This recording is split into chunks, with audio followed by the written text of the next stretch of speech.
I believe is one of the biggest fiasco. I call it a fiasco in the country because we're not talking here of millions. We're talking here of billions and even trillions of people's money.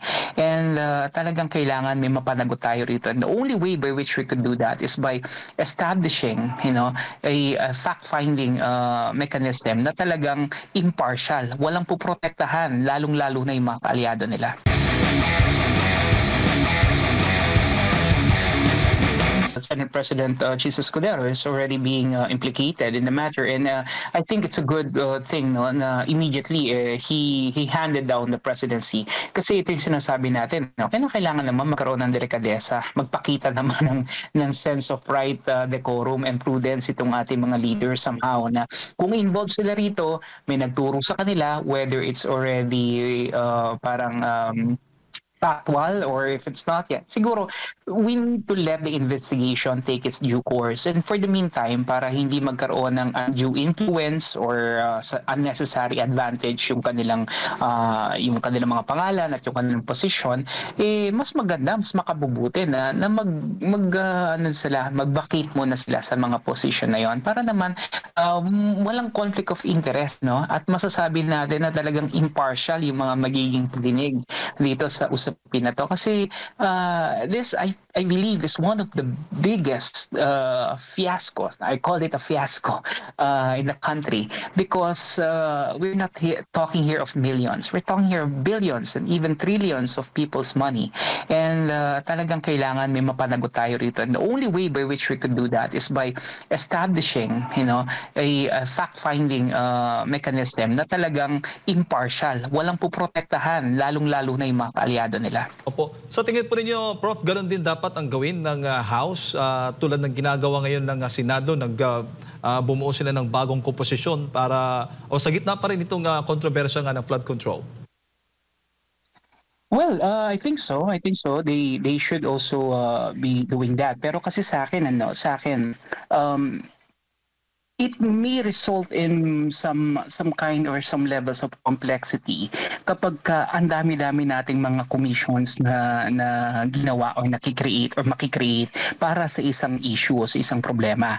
Ang mas maganda siguro rito is talagang maggawa tayo ng isang parang unified committee and then mag-i-establish na lang ito ng isang parang departmentalized mechanism na ito tututok lang ito sa issue halimbawa ng congressional allocation. Ito tututok lang doon sa DPWH concerns. Ito tututok lang doon sa area ng mga contractors basically. So mga parang it's a unified fact-finding body na kung saan yung mga findings nila naka-departmentalize, 'di ba? Para at least unified pa rin, hindi yung merong investigation to, kasi it will I feel it will complicate the matter and syempre magbibigay ng mga soundbite siya, ng mga pahayag yung mga yan which will again make things blurry no para sa atin. Kasi ang gusto natin dito is mapanagot at the most possible, sabihin na natin at the least time possible para makita natin talaga yung hustisya kasi ayokong matulad to no sa mga nakaraang investigations natin, yung mga PDAP scandal and all na ang tagal-tagal ng investigation, in the end wala naman talagang napakulong o may napakulong man napalaya rin naman agad no. So I think justice should really be served here and the people is really demanding that at the moment. Opo, bago ko lang ipasok kay partner Admar, Prof, sa tingin mo yung mga nabanggit na mga kongresista, yung mga senador at kasi meron namang mga opisyal ng DPWH ang sumasama na sa investigasyon, dapat doon yun ipatawag din at ipaharap sa mga pagdinig ng Senado at ng Kamara? Definitely. I think they should be there. No, at least for now, na wala pa tayong talaga ng independent truth body na yon. Pero siguro mas maganda talaga na tignan natin ano ba talaga yung level of involvement, no? Ano ba talaga yung kanilang naging papel, no? Kasi I think that's very important eh. Kasi kung mag-iimbita lang tayo ng kung sino-sinong resource persons na wala naman talagang ay tuturo na, na tamang direction. I think that's another waste of time and effort. So I think we need to be very selective here, no, with regards the choice of the resource persons, because no, this investigation is going to drag quite a long time, and we don't need unnecessary complexities that will surface. At baka kasi mangyari magkaroon ng mga whitewash later on, at yung mga nabanggit na ng mga pangalan, kaya baka sila pa yung makaligtas in the end. Prof, magandang umaga. Si Admar po ito. Sa panahon ngayon, alin po yung dapat prioridad na talagang tutukan ng ating gobyerno sa ehekutibo, lalo na dito sa Kamara at Senado po natin? Kasi alam natin, kaya nakakalusot po itong mga maanomalyang mga proyekto dahil may approval din. Dumaan ito sa kanila eh.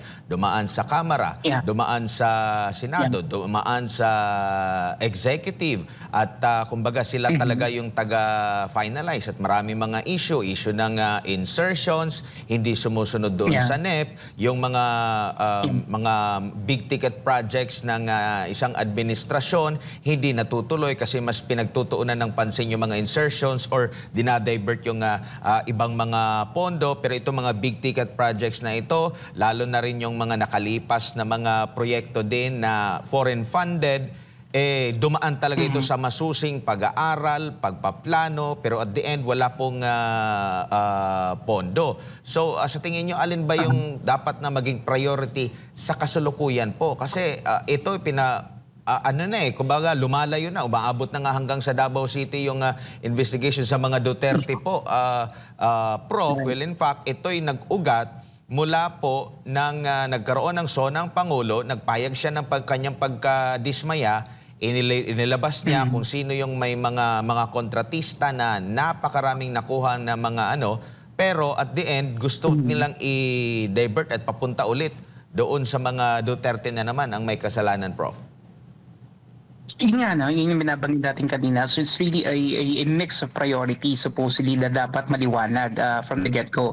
Kung maalala natin, the reason why this flood control project became blown out of proportion kasi nung 2024, dun sa SONA mismo ng ating Pangulo, binanggit niya yung mga flood control projects na to and the amount of money that were funneled down to this. But ironically, a year after, when he had his next SONA, lumalabas talagang nagkaroon ng mga massive na mga pagbaha bago pa siya mag-SONA. So nandoon yung nandoon yung sense of the people asking, nasaan yung binabanggit mo ni previous SONA na may mga flood control projects?